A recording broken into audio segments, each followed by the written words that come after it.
Jesus, this nigga came out with a fucking banger. These two together on the track is like magic. I ain't heard none this cohesive since, Zaytoven and Gucci Man. Now, the only thing that I'm confused about, this is a leak song from FR2, Finally Rolling 2. Now, is that a mixtape series that Zaytoven had? Because I don't remember Chief Keef having a mixtape series, entitled that. But regardless of the point, this song is dope.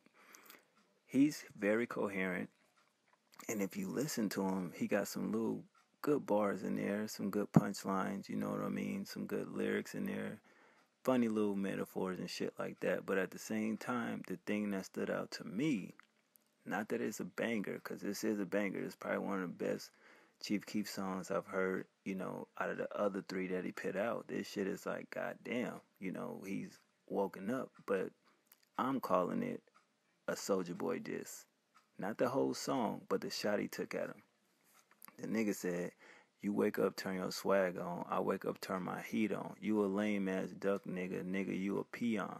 Like, to me, that gotta go at Soulja Boy for some reason, because like you think about it, who the only nigga that's had a song, wake up, turn my swag on, you know what I'm saying? And if you look at it, you remember the little riff between, SOD and GBE back in the day, and Soulja Boy still was taking little shots at them and shit like that. But niggas will sit there and be like, nah man, he just, yada yada yada, and he didn't really mean that, and he ain't talking to Soulja Boy. For one, Zaytoven, we know he in Atlanta. He's a southern producer, but you know what I mean? So at the end of the day, I don't give a shit. To me, this is a dope ass song, and it can be conceived as or misconstrued as, it's a Soulja Boy diss. It's definitely a shot at that nigga, no doubt. You know what I mean? But at the same time, I mean, Zaytoven, you figure that, Gucci Man, Sosa, he signed I guess, or down with, 1017. And then Soulja Boy kind of does take style and, take subliminal shots here and there. But at the same time, it's not about that nigga. It's about, the song. And the song is a fucking banger. Like, that's crazy. Whatever project that this shit gonna be on, I definitely want to check it out, because that's the thing about Chief Keef. I don't understand. It's like sometimes he can be serious with music, and other times the beat will carry, most of his mumbling and incoherent lyrics and flow and shit like that. But he needs somebody in the studio with him, let him know, like, yo, this is dope. You sound good as fuck on this record. Like, make music like this, and you can still win over your fan base, and still instead of just having the fans that no matter what the fuck you put out, oh, that's banging, that's this and that. It's not. A lot of his shit don't hit, at least not with me.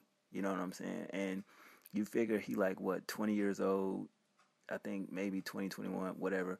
You know what I mean? It ain't really about the age bracket. It's just about if you like the song, if you don't like the song. You feel me? It ain't about, okay, you a hood nigga, you not a hood nigga. Music is music, you know what I mean? Everybody can, enjoy it, but maybe not everybody can identify with it or relate to it. But at the same time, you still can enjoy it for what it is. And if he can make music like this, it's no reason why I don't feel like he could get another deal.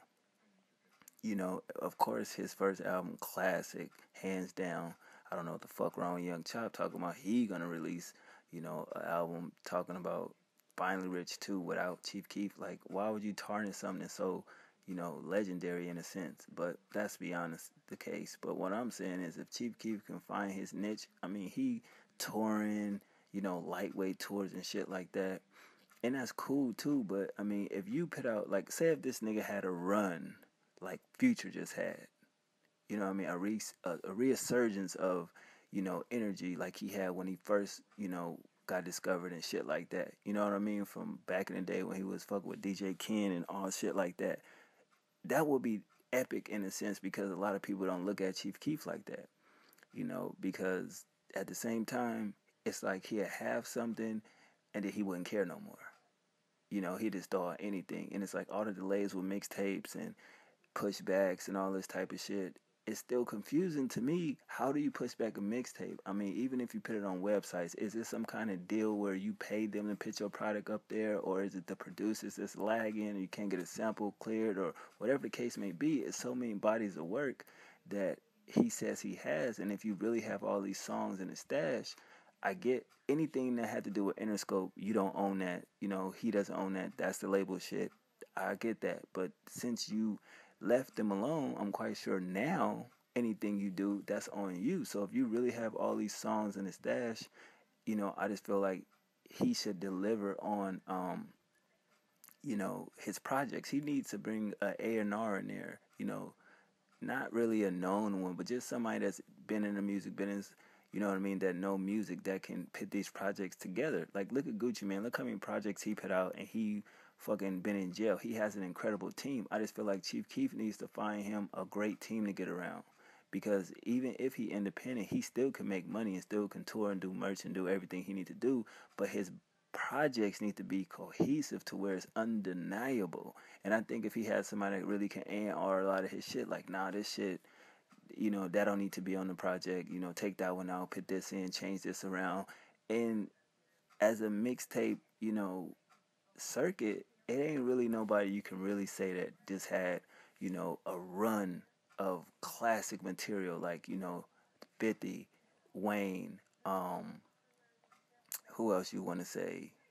You could say Lupe, you know, just certain people, Future, that just had an incredible, you know, mixtape era, you know, before they went mainstream.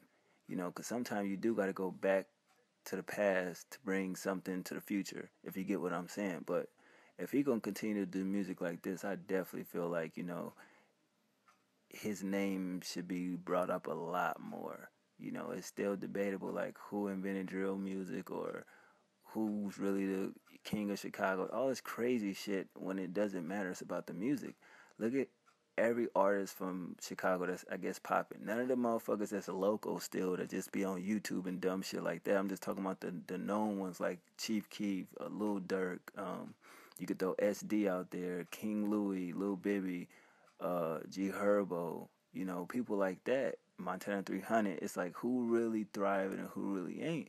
He's still in the forefront of all that shit, and I just feel like you lead by people who gotta lead by example, and I feel like he's in a position to really, you know, knock away a lot of bullshit. Because even if with people getting deals, they look at Chief Keef's situation, it's like, why would we want to sign somebody else if they're on this fuck shit? You feel what I'm saying? But other than that, he got a banger. Sorry this vlog is so long. I just had to really express myself on that. But what y'all feel about the song? And just don't say it's a banger. Why do you think it's a banger? And what's your opinion really on Chief Keef? One.